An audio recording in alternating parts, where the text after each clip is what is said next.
that. No, you can. It's just that you just have to know the formulas. It all is formatic, it really is.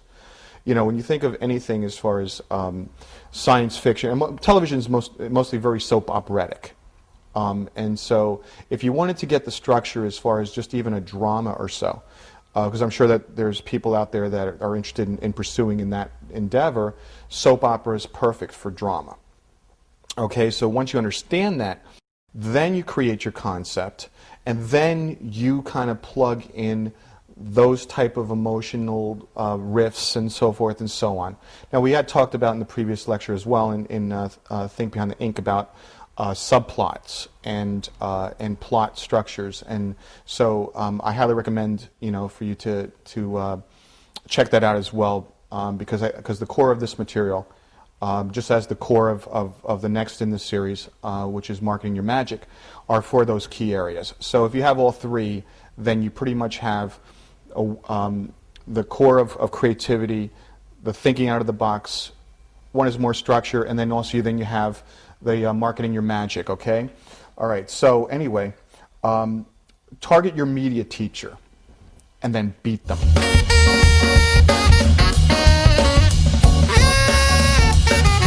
What that means is that targeting your media teacher and beating them means that what you're going to do is that you find someone that you put on a pedestal as far as that creative genius. Say if it's Bob Marley, or if it's Jimi Hendrix, or if it's Rembrandt, or A.M. Cassandra, which is one of my favorite artists, Frank Frazetta, you know, Rod Serling, Al Feldstein, whoever your idol is, find out the core of their work or what they've done and beat them.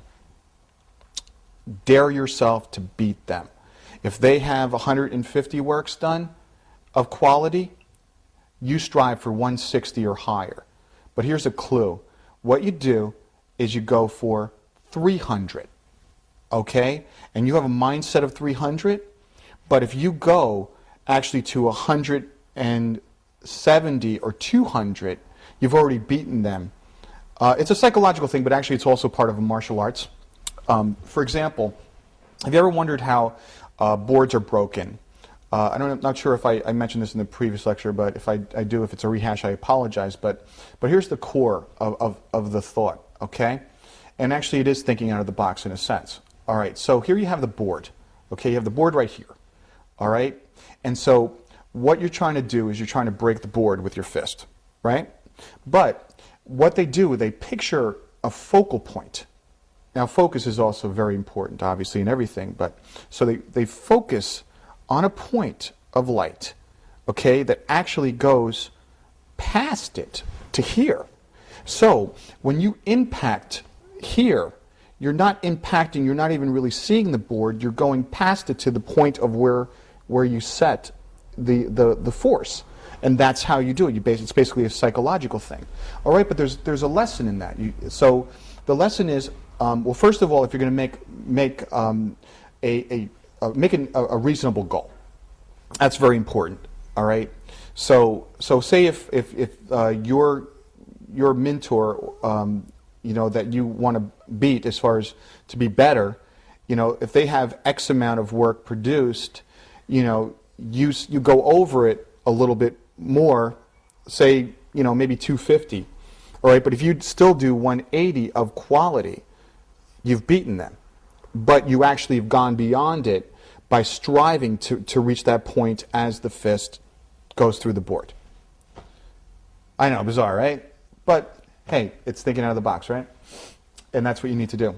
Okay, Danny Elfman, great musician. You know, he's done some phenomenal stuff. Frank Frazetta. Okay, and this is very important. And this is something that a lot of people don't really realize.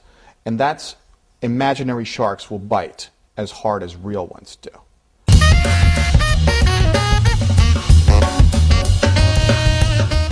What does that mean? That means that if you're fearful of something, that it can be just as impactful of the actual event. Okay, and that's the way the mind works. And also you have to understand the subconscious mind, okay, doesn't know how to distinguish between what is real and what is fantasy. All right, so if you have different traumas or different things or different failings or so, or you keep saying, oh, I'm not ready for this, I can't handle this, so forth and so on, your subconscious is being fed this. So it's like, oh, well, if Daryl doesn't want to be successful, then I have that mindset that's already in the subconscious that I'm going to do everything to distract Daryl because Daryl doesn't want to be successful, and I'm the subconscious mind, and I have no differentiation.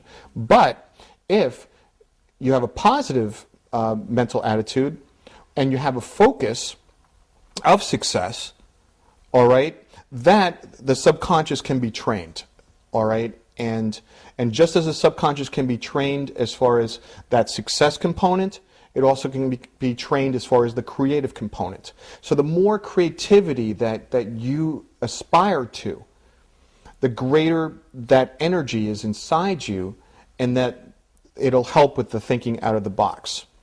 Okay, there's one more point that's very, very important. Always learn what you believe and prove it. Okay, if you learn something, like say you learned something as far as music, you heard something, music. There was a band, I was listening to their music, and so what happened is the music went down and the singer went up, and it had sort of a kind of interesting fusion of the two. All right, so now if I'm writing a piece of music or so and I really like that, I'm going to incorporate that, or maybe do it the other way where the voice goes bass and the music goes high, or so, just to do something different, or to incorporate what I learned. Okay, so always learn what you believe and prove it. So if you have a desire and you believe in it, all right, and you've done all the learning process and what have you, now it's time to prove it. I mean, anything as far as in life, it pretty much is action. Words are cheap, action is gold. Okay? You may say that, oh, well, I'm a great musician, I feel I'm really a great musician. Well, prove it. Well, what have you done? Well, I'm working on this little piece here and whatever. No. Work at it. Have product. Get to a point of comfortability in your own skin.